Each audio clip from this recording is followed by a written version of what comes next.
निर्मला देव्यै नमो नमः।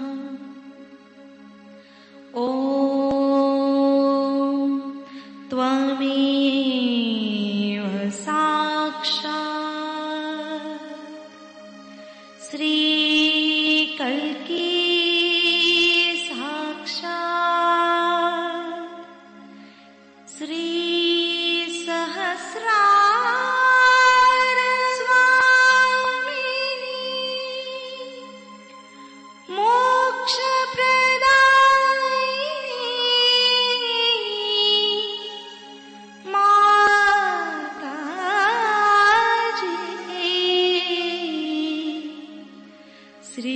निर्मला देव्यै नमो नमः।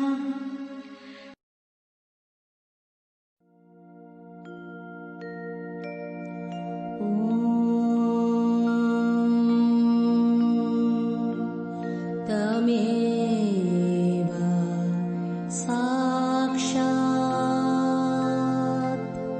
श्री गणेश साक्षात् श्री आदिशक्ति माताजी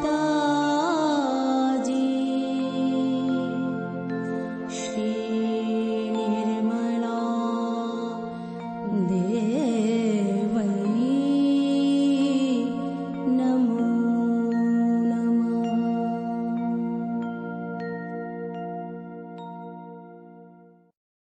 जय श्री माता जी।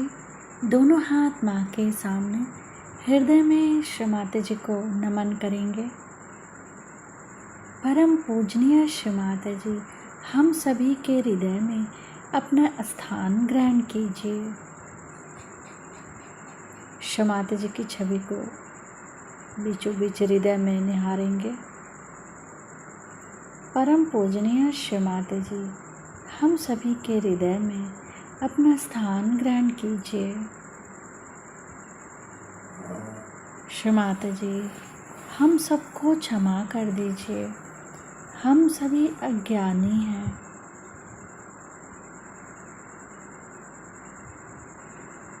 श्री माता जी, हमारे इस हृदय में श्री जगदम्बा स्वरूप में संपूर्ण शक्तियों के साथ अपने श्री चरण कमल लेकर आइए।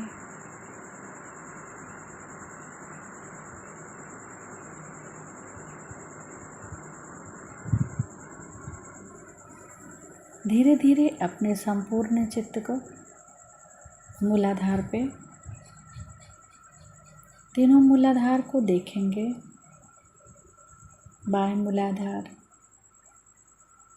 दाएं मूलाधार, सेंटर मूलाधार, तीनों मूलाधार को देखते हुए माँ से प्रार्थना, श्री माता जी कृपा करके हमारे अंदर गणेश तत्व जागृत कीजिए।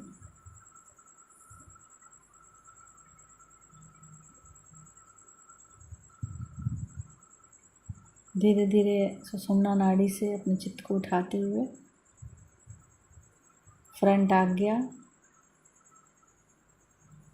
आज्ञा पे माँ से प्रार्थना, श्री माता जी मैंने सबको क्षमा कर दिया, अपने आप को भी क्षमा कर दिया। परम पूज्य श्री माता जी कृपा करके आप भी हमें क्षमा कर दीजिए।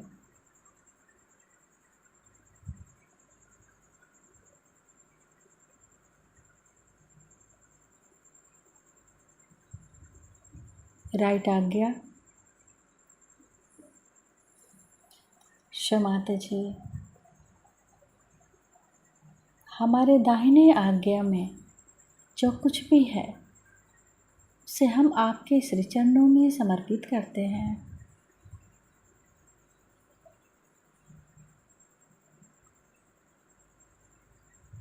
लेफ्ट आज्ञा,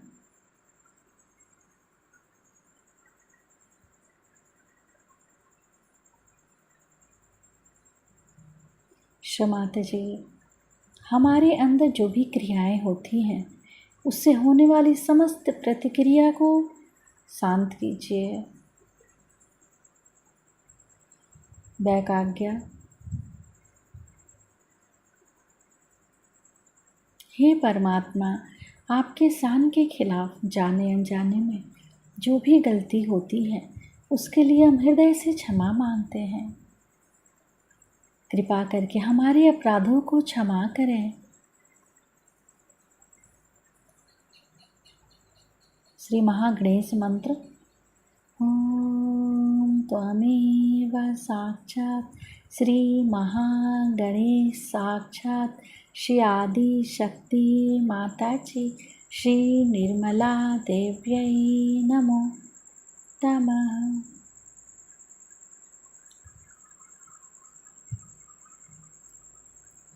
बैक आज्ञा से फ्रंट आज्ञा, लेफ्ट आज्ञा, राइट आज्ञा, अपने आज्ञा के चारों तरफ चित्र रखेंगे एक साथ।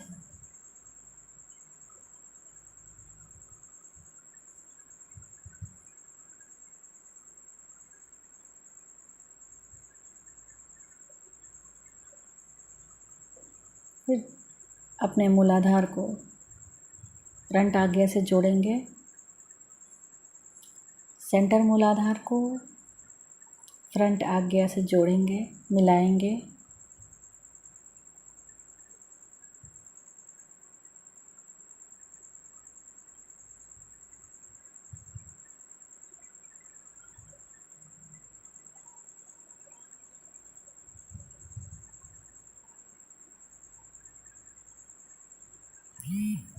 सिर के तालु भाग पर चित्त को स्थिर करते हुए अमृतवाणी सुनेंगे।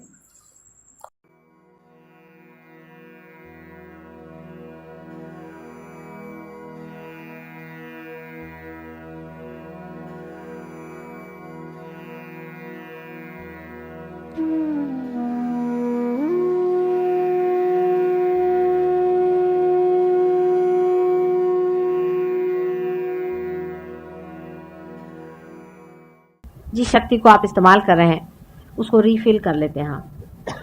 मॉडर्न बीमारी एक और है जिसे हम टेंशन कहते हैं। टेंशन, मुझे टेंशन आ गया। पहले किसी को टेंशन नहीं आता, सबको टेंशन आना ही हुआ कि आप निकले पुरानी दिल्ली से माताजी के प्रोग्राम में जाने का। आप 6:30 पहुंचना ही चाहिए, पहले सीट पे बैठना ही चाहिए।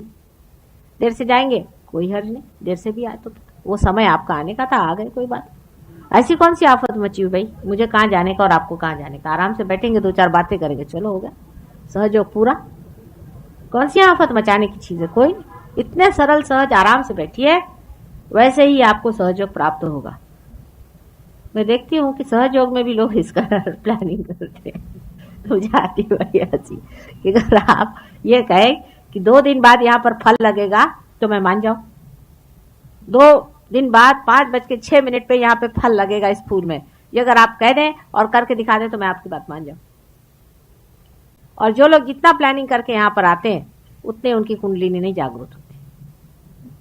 सहज समाधि लाभ, सहज लगती है। सहज माने बिल्कुल साधारण तरीके। ऐसे ही जो लोग होते हैं उनको मिलती। अभी काहे मारो धाड़ किए हो भाई, ऐसी कौन सी आफत आ गई।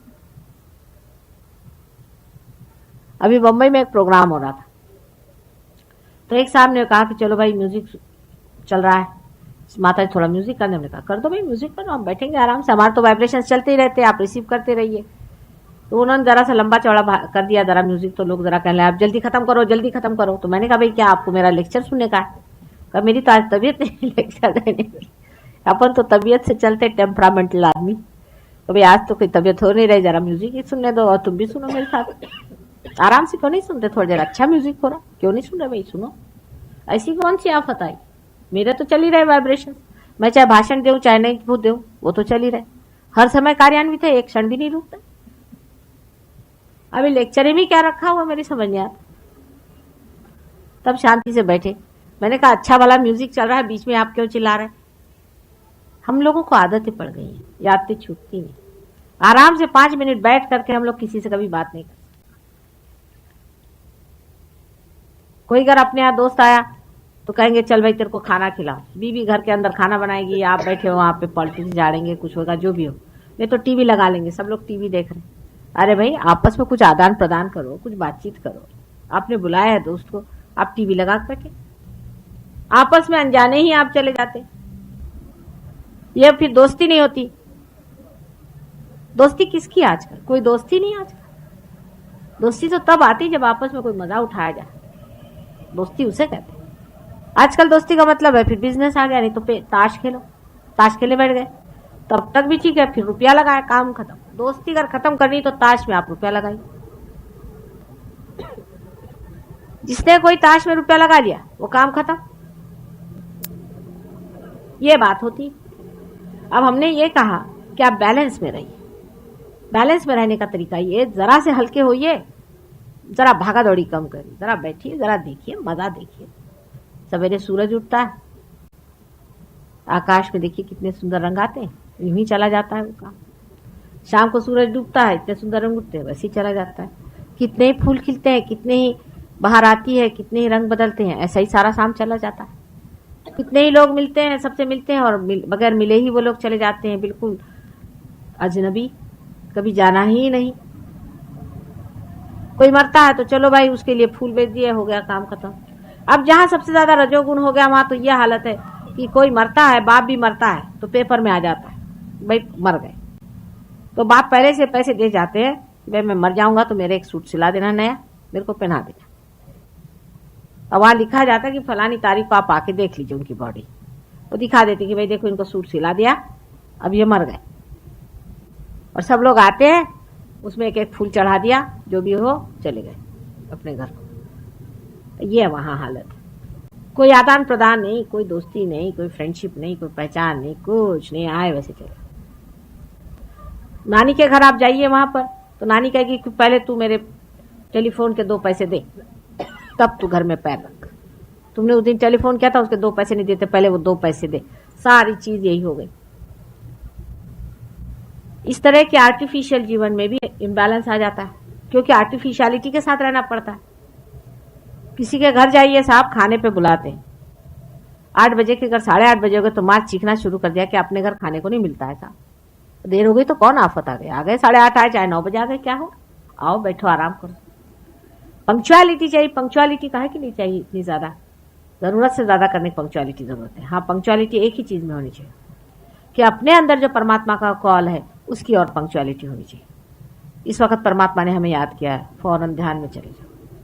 वाइब्रेशंस आ रहे हैं, फौरन ध्यान में चले जाओ। उस मामले में नहीं है पंक्चुअलिटी हमारे अंदर।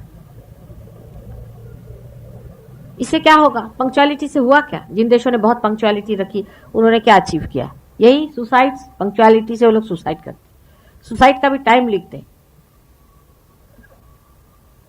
हमारे यहाँ पंक्चुअलिटी पहले होती थी वो इस तरह से कि हम लोग पंचांग देख करके पंक्चुअलिटी बनाते थे। ये मुहूर्त अच्छा है, इस मुहूर्त पे ये कार्य करने से अच्छा हो, ठीक है। उसमें तो कुछ तो आपने कंसल्ट किया सुपीरियर पावर्स को, परमात्मा के कुछ लेन देन को कंसल्ट किया। लेकिन ये जो बिल्कुल ही हमारी दैनंदिन इस तरह की जो पंक्चुअलिटी और जिस तरह का हम लोगों का बिल्कुल यांत्रिक जीवन हो गया है, जीवन से आप लोग ऊब जाएंगे, परेशान हो जाएंगे, घबरा जाएंगे।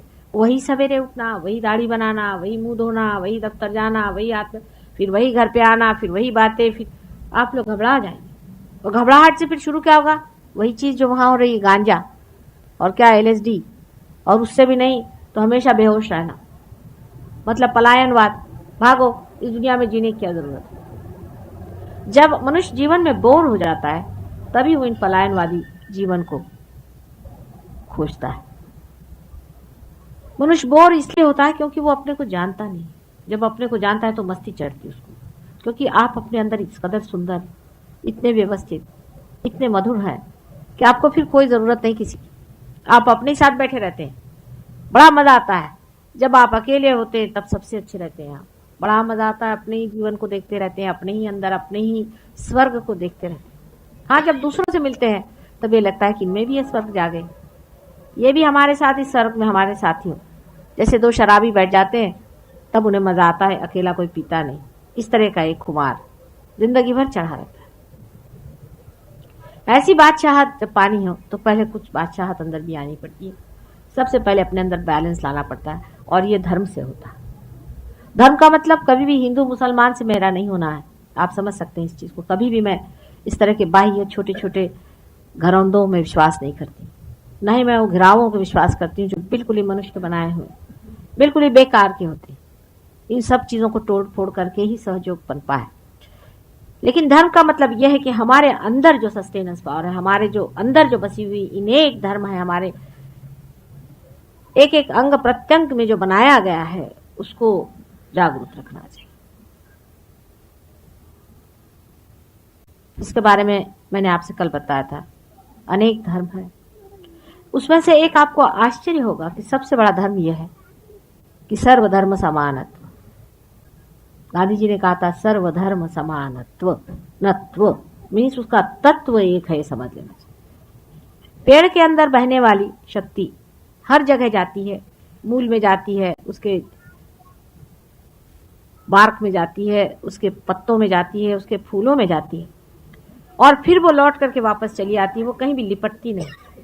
इसी तरह का निर्वाज, इसी तरह से अलग रहने वाला जो प्रेम है और जो शक्ति है,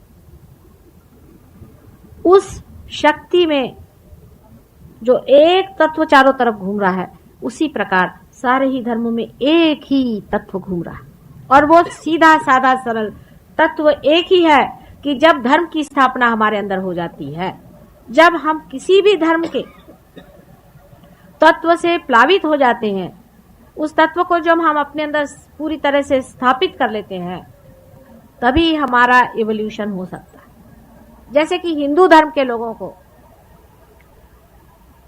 एक ही तत्व सीखना चाहिए कि सबके अंदर एक ही आत्मा का वास है, और जाति पाति आदि चीजें ये जन्म से नहीं होती, ये कर्म से होती है। यही तत्व हिंदू धर्म का है, और इसमें दूसरा कोई सा भी तत्व नहीं खोजना है। अगर इस तत्व को आपने पा लिया तो आप असली हिंदू हो गए, बाकी तो आप अहिंदू हैं। चाहे वो अपने को मुसलमान कहलाए, चाहे वो अपने को ईसाई कहलाए, एक ही शक्ति, हम लोग तो शक्ति के पुजारी हैं ना हिंदू। एक ही शक्ति सबके अंदर बसती है, और जिस कर्म में मनुष्य लीन होता है उसी कर्म से वो जाना जाए। माने जो ब्रह्म कर्म में लीन है वो ब्राह्मण है। जितने सहयोगी है सब ब्राह्मण। जो ब्रह्म में लीन होता है वो ब्राह्मण है। जो आनंद को सत्ता में खोजता वो क्षत्रिय है, और जो आनंद को पैसे में खोजता वो वैश्य है, और जो आनंद को किसी की सेवा में खोजता है वो शूद्र है। सोचिए आप, आपको आश्चर्य होगा।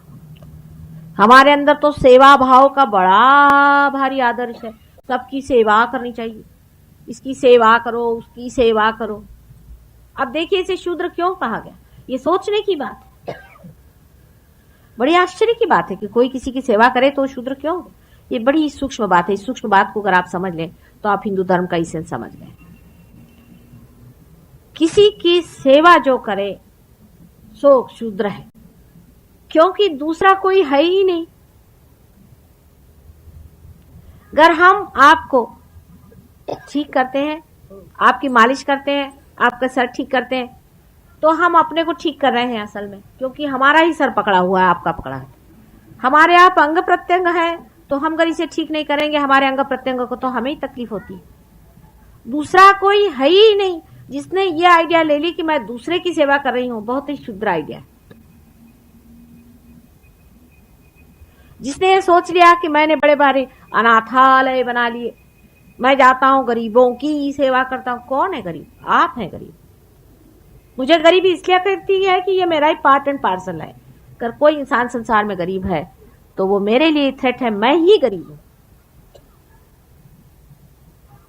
इतनी बड़ी उच्च कल्पना को जब आप निम्न दिशा में देखते हैं, इसीलिए ऐसे आदमी को शुद्ध, इसीलिए ऐसे कोई भी बादशाह नहीं कहता कि मैं किसी की सेवा करता हूं, वो देता है, उससे बहता है, वो सेवा नहीं करता। सेवा में एक बड़ा सूक्ष्म मूर्खतापूर्ण एक अहंकार।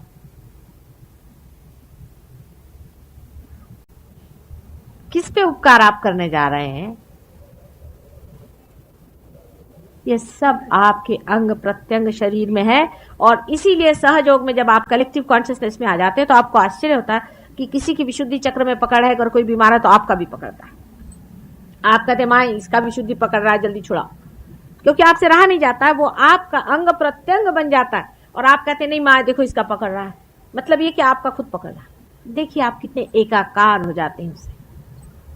ये सिर्फ लेक्चर की बात नहीं होती कि हाँ सब धर्म एक है, हिंदू मुसलमान पारसी ईसाई सिख सब एक है, ये कहने की बात नहीं होती, वो होता ही है।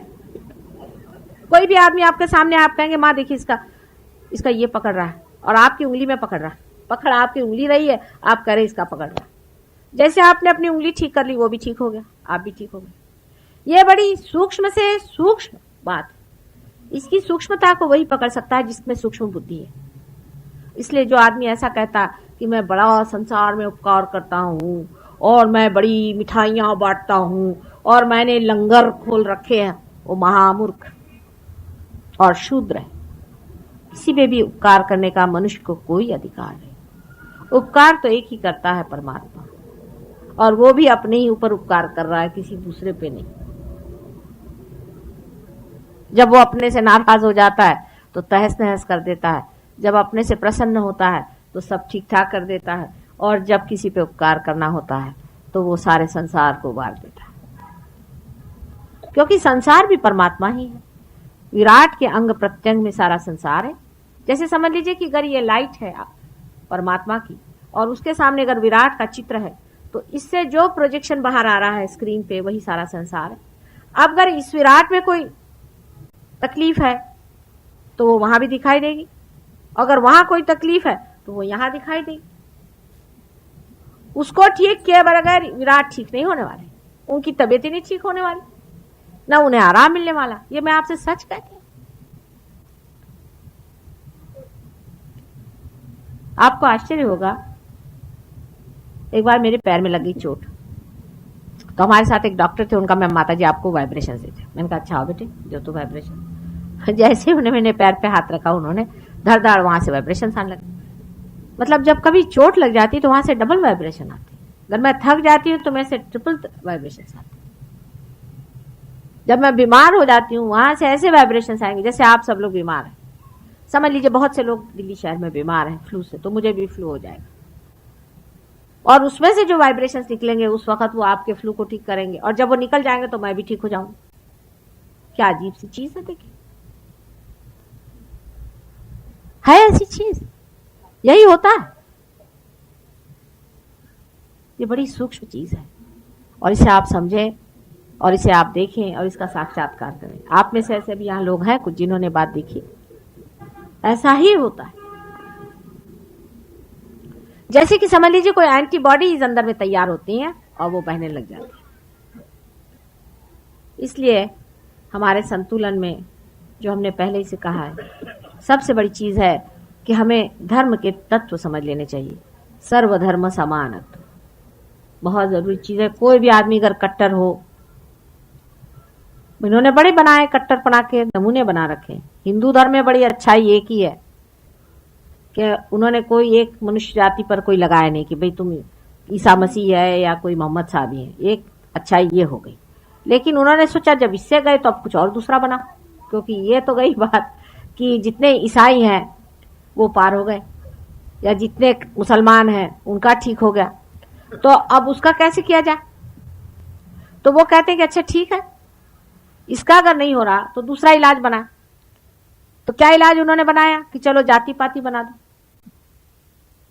आदमी ऐसा है, किसी चीज से बाज नहीं आता। ईसाई लोग कहेंगे कि बस ईसा मसीह एक आए थे दुनिया में और कोई नहीं आए। वो ईसा मसीह भी काफी उनके मुंह में बातें डाल दी, लेकिन ईसा मसीह ने खुद ही कहा कि those who are not against me are with me. अब हु आर दोज? मोहम्मद साहब ने भी खूब कहा है, बहुत बार कहा है, आप कर पढ़े उसको कि बहुत से पैगंबर आए। तो इन लोगों ने कहा कि अब इनके बाद कोई पैगंबर ही नहीं आएगा, ये लगा दिया इन लोगों ने। क्राइस्ट ने कहा कि I am the light, I am the path. तो उनका ठीक है, he is the light, he is the path, but who is the destination, who is the beginning? भाई लाइट है, पाथ है, उसकी और भी तो चीजें हैं, आगा पीछा भी है उसका। कृष्ण ने कहा कि सर्वधर्माणाम परित्यज्य मामेकम शरणम व्रज, तो लोग कहते हैं कि हाँ आप सब लोग हिंदू हो जाइए। इसका मतलब ये, आप सोच, इतने जड़ हम लोग हैं।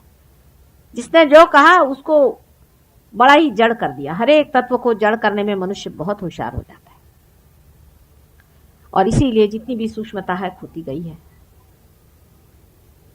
आपको कुंडलिनी के बारे में मैंने कल सब चक्रों के बारे में बताया था। कुंडलिनी क्या है, वो किस तरह से उठती है, कैसे चढ़ती है, क्या बात है। कुंडलिनी सूक्ष्म शक्ति है। वास्तविक सदाशिव की शक्ति हमारे सर पे हमेशा विराजमान रहती है, और सदाशिव की शक्ति जो है ये ब्रह्म शक्ति है। अब सदाशिव कौन है, उससे पहले की बात करें तो ऐसा ही समझ लीजिए कि सदाशिव और शक्ति ये दोनों एक ही चीजें हैं, जैसे सूर्य और उसका प्रकाश होता है। लेकिन क्रिएशन जब करने का हुआ, अनेक बार हुआ क्रिएशन, एक बार नहीं अनेक बार हुआ, तब सदाशिव और शक्ति अलग हट गए, दो अंग हो गए उसके। शक्ति ही कार्य करती है, सदाशिव जो है वो सिर्फ साक्षी स्वरूप देखते हैं शक्ति का कार्य। शक्ति कार्यान्वित होती है। अब हम शक्ति को समझते हैं, जैसे कि समझ लीजिए आज यहां एक शक्ति आई है आपके सामने, आप लाइट देख रहे हैं, पर आप जानते हैं कि इसी लाइट से आप गैस भी चला सकते हैं, इसी लाइट से आप चाहे तो पंखा चला सकते हैं, इसी लाइट से चाहिए तो आप जनरेटर चला सकते हैं, इसी लाइट को आप चाहे तो कन्वर्ट कर सकते हैं मैग्नेट। पर आप उस शक्ति को नहीं समझ सकते जो शक्ति सारा कार्य करती है, सारा ऑर्गेनाइज करती है, सब कोऑपरेशन करती है, इंटीग्रेट करती है और जो प्यार करती है। आप कोई ऐसी शक्ति नहीं समझ सकते हैं कि जो प्यार करती है और प्यार में ही सारा कार्य करती है, प्यार से ही हर एक चीज जानती है और कार्य करती है। ऐसी शक्ति आप नहीं समझ सकते। उसी शक्ति की मैं बात कर रही हूं, और वो शक्ति सारे ही शक्तियों का समूह है। उसी में इलेक्ट्रिसिटी है, उसी में मैग्नेटिज्म है, उसी में लाइट है, उसी में सारे एलिमेंट्स हैं। अब आप यहां देखिए कि जो हमने चित्र बनाया है विराट का, इसके सर पे सदाशिव की शक्ति है, और सदाशिव का पीठ भी है, इसलिए उनकी वहां शक्ति है। इसके 3 अंग हो जाते हैं। आप देखिए ऊपर से हमने बताया, वहां से जब टूटती है, एक ऐसी आती है, एक ऐसी आती है और एक बीच में से आती है। और एक जो सदाशिव स्वयं है शक्ति आती है, और जो स्वयं सदाशिव है उनका असर हृदय में आता है शिव के रूप में। ये जो 3 शक्तियां हैं इनको महाकाली, महालक्ष्मी, महासरस्वती, ऐसे 3 शक्तियों के नाम से कहा जाता है। अब अंग्रेजी में इसका कोई नाम नहीं है, मैं नहीं जानती अंग्रेजी में इसे क्या कहा जाता है। आप कहेंगे बहुत ही आउट ऑफ डेट चीज है, क्योंकि जो कुछ सनातन है वो अपने देश में आउट ऑफ डेट हो गया, और जो अंग्रेजों का है वो सबसे बेस्ट हो गया। जब अब ये सहयोग हमारा इंग्लैंड और अमेरिका से यहाँ आएगा तब लोग समझेंगे। हम लोगों को सीधे समझ में बात नहीं आती। जब इंग्लिश लोग सहयोग, आपको मेरे पे लिख ही रहे हैं 2 आदमी, एक इंग्लिश लिख रहे हैं, एक फ्रेंच लिख रहे हैं। जब ये चिट्ठियां लिख के आएंगे तब यहाँ के लेडीज और यहाँ के जेंटलमैन जो हैं, जो कि सिवाय टेल कोट के बाकी सब अंग्रेज हैं, वो समझेंगे, लेडीज एंड जेंटलमैन, क्योंकि हिंदुस्तानी यहाँ बहुत कम। सभी वो ही लोग हमारा अभी तक गाइडेंस कर रहे हैं। इनका नाम महाकाली, महा सरस्वती और महालक्ष्मी ऐसा है। लेकिन संस्कृत भाषा की विशेषता यह है कि एक एक अक्षर मंत्र है। देवनागरी लिपि में एक एक जो हम अक्षर, अक्षर जो अक्षर नहीं होता, जितना हमने अ आ इ ई जो कुछ है वो सारा ही इस कुंडलिनी में घूमने वाला शब्द है।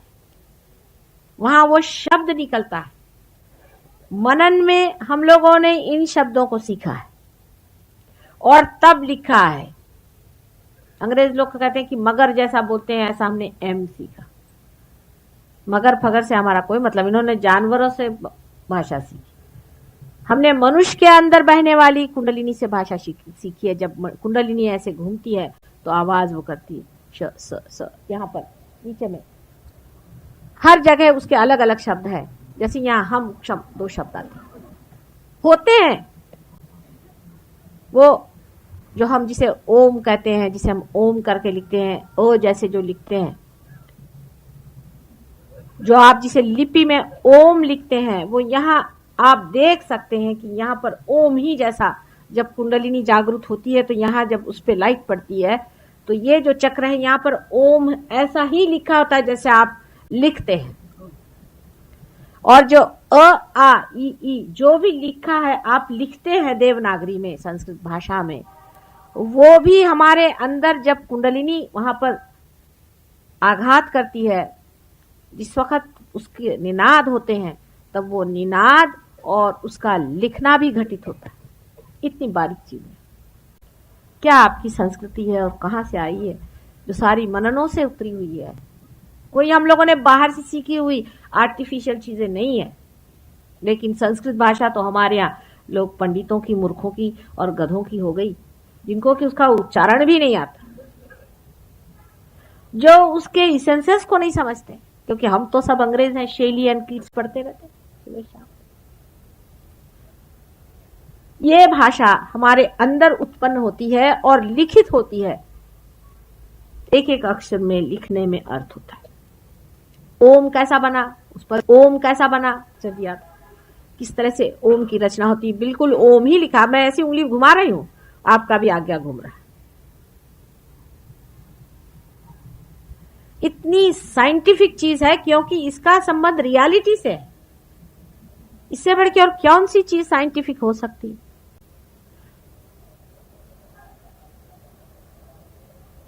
जब तक आप संस्कृत में श्लोक नहीं कहते मेरे चक्र चलते नहीं है, आश्चर्य की बात है। आप अगर अंग्रेजी में कहें तो चलते नहीं।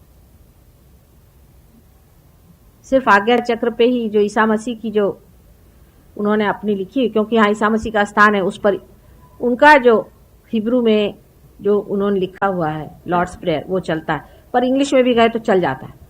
पर यहाँ पर तो भी क्षमा स्वरूपिणी, क्षमा ही शब्द करना पड़ता है क्योंकि यहाँ अक्षर शब्द है, इसलिए क्षमा कहना पड़ता है। वो सब कहने पर भी क्षमा कहना पड़ता है। इतना हमारा संस्कृत भाषा का कितनी इसकी बुनियाद देखिए कितनी गहरी और कितनी सूक्ष्म। तो इस तीन चक्रों, तीन जो अपने मैंने बताया महाकाली, महालक्ष्मी, महासरस्वती, ऐसी तीन शक्तियां हमारे अंदर में है।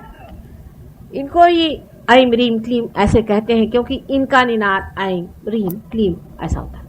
रीम रा रा ये एनर्जी का शब्द है। रा जैसे राधा, रा माने एनर्जी, धा माने धारने वाली, राधा राम। कृष्ण, कृष्ण का अर्थ है मैंने आपसे बताया था कृषि से आता है। अब कृ शब्द कृष्ण कहते ही साथ विशुद्धि चक्र एकदम असर कर गया। कृष्ण ही शब्द कहना पड़ेगा क्योंकि कृष्ण जो है ये बिल्कुल यहीं पे इसका संबंध है, विशुद्धि चक्र से ही संबंध है, तो कृष्ण ही उनका नाम हो सकता है। कितनी साइंटिफिक चीज है बताइए आप, और कितनी सूक्ष्म चीज है। लेकिन सहज योग हमारा प्रेम का मार्ग है और प्रेम में इतनी गहराई नहीं देखने की जरूरत। एक ही अक्षर प्रेम का पढ़े सो पंडित होए, यह हमारा सहज योग है। कोई जरूरत नहीं कि आप बड़े पंडित होइए। पढ़ी पढ़ी पंडित मूर्ख भाई, तो पंडितों से तो भगवान बचाए। जो पंडित यहाँ आए पढ़ लिख करके, उनसे तो भगवान बचाए। कहने लगे कि साहब हम तो सारा गुरु ग्रंथ साहब हमने रटा हुआ। हमने कहा अच्छा क्या रटा? वही जो आप कहते वही कहते। मैंने कहा क्या कहते? यही कि मन में ही खोजो। तो मैंने तुम तो रटा रखा है भाई, तुमने तो खोजा नहीं ना। खोजना चाहिए। इसी प्रकार हो गया है कि मंत्र में अमंत्रम अक्षरम नास्ति, नास्ति मूलम अनौषधम, अयोग्यः पुरुषो नास्ति, योजकः तत्र दुर्लभः। वैसे तो हर एक चीज में मंत्र है, लेकिन मंत्र की योजना आनी चाहिए। तो कोई कोई भूत लोग यहाँ आए हुए हैं, राक्षस लोग, वो ऐम रीम क्लीम का आपको मंत्र दे देंगे। ऐम बोलो, ऐम बोलो, क्लीम बोलोगे, रीम। पूछो भाई ये क्या होता है? कुछ नहीं बता पाए। अच्छा बता भी दिया, समझ लो कहीं पढ़ा वड़ा होगा। अब आपके चक्र कौन सा पकड़ा है? आपको ऐम रीम क्लीम का उन्होंने मंत्र दे दिया। कोई मंत्र विद्या का बड़ा भारी शास्त्र है, कि कौन सा आपका चक्र पकड़ा हुआ है। अगर आपकी लेफ्ट साइड पकड़ी हुई है तो आपको लेफ्ट साइड का मंत्र देना चाहिए, आपकी राइट साइड पकड़ी हुई तो राइट साइड का देना चाहिए, आपका अगर बीच का पकड़ा है तो बीच की देनी चाहिए। अब ये जो 3 आपको यहां पर दिखाई दे रहे हैं, उसमें से लेफ्ट साइड में महाकाली का स्थान है। यह हमारे तमोगुण को पालती, तमोगुण हमारे अंदर चलता है। इसे और चंद्र नाड़ी भी कहते हैं। अब देखिए कि पृथ्वी की रचना भगवती ने कैसे की। पहले सूर्य से कुछ हिस्सा भगवती ने निकाल लिया, उसके बाद उस हिस्से को बहुत दूर ले गई, सूर्य से बहुत दूर ले गई, जिससे वो एकदम ठंडा हो गया, बर्फ के जैसे। फिर उसको धीरे धीरे सूर्य के पास लाए, उससे वो पिघलने लग गया, उसमें पानी का प्रवाह शुरू हो गया। उसके बाद उसे फिर से वो जरा दूर ले गई, फिर नजदीक लाके ऐसा एडजस्ट कर दिया कि जिससे वहां सृष्टि हो सके, जिससे वहां जीव धारणा हो सके। ये सारा ब्रह्मांड जो है स्पाइरल में मूव करता है, स्पाइरल। मैं आपसे बता रही हूं, आप शायद हो सकता है 100 साल बाद लोग कहेंगे, बहुत सी बातें जो अभी अभी हमने कही थी वो भी अब लोग कहने लग गए, तो स्पाइरल में मूव करता है। उस स्पाइरल के बराबर, उससे स्पाइरल के मूवमेंट से ये होता है कि कभी सूर्य की तरफ ज्यादा होता है, कभी चंद्र की तरफ ज्यादा होता है, इस तरह से एडजस्टमेंट करते चलता है स्पाइरल में। तो सूर्य नाड़ी और चंद्र नाड़ी हमारे अंदर 2 नाड़ियां हैं। राइट साइड में जो नाड़ी है उसे सूर्य नाड़ी कहते हैं, और चंद्र नाड़ी को जो कि हमारे अंदर बसती है मनुष्य के अंदर, इसे चंद्र नाड़ी को ईड़ा नाड़ी कहते हैं। इसमें भी बड़े घोटाले हैं, मैं देखती हूँ इतना कंफ्यूजन है, इतना कंफ्यूजन। और राइट साइड में जो नाड़ी है उसे पिंगला नाड़ी कहते हैं। राइट साइड की नाड़ी जो है सूर्य नाड़ी है, लेफ्ट साइड की नाड़ी चंद्र नाड़ी। इन दोनों का जब संतुलन आप साधते हैं तब आप बीचों बीच आ जाते हैं। एक एक्सट्रीम में कोई गए तो पेंडुलम जैसे एक जगह गए तो दूसरी जगह फिर जाना शुरू होता। जैसे कि मैंने बताया था, जहां रजोगुण बहुत ज्यादा हो गया है प्रदेशों में, तो उन्होंने तमोगुण में आने की शुरुआत करी। माने जो बहुत ज्यादा बढ़ गए तो उसके बाद सुसाइड शुरू हो गए, तमोगुण में आना, और नहीं तो शराब पीना और फिर गांजा और इस तरह की चीजें जिससे बैलेंस आ जाए। उसका एक पेंडुलम इधर गया तो उधर से उधर दौड़े, उधर से उधर दौड़े, बीचों बीच सत्वगुण है, बिल्कुल मध्य में। देख रहे हैं ना आप, एकदम मध्य में। और उसके बीच में गैप है, आप देखिए कि गैप है, यही वॉइड है, इसे वॉइड कहते हैं। ज़ेन सिस्टम में आप अगर ज़ेन पढ़े तो पूरा सहयोग है, ज़ेन भी। कबीर पढ़े तो पूरा सहयोग है, नानक पढ़िए तो पूरा सहयोग है, कृष्ण पढ़िए तो पूरा सहयोग है, राम पढ़िए तो पूरा सहयोग है, क्राइस्ट पढ़िए तो पूरा सहयोग है, कुरान पढ़िए तो पूरा सहयोग है। सब सहज ही योग है। कहने का ढंग शायद अलग हो जाए पर मजा आएगा वही। ये जो बीच का वॉइड है यही भवसागर है, और इसमें उठने के लिए कोई सीढ़ी नहीं है। समझ लीजिए कि 2 ऐसी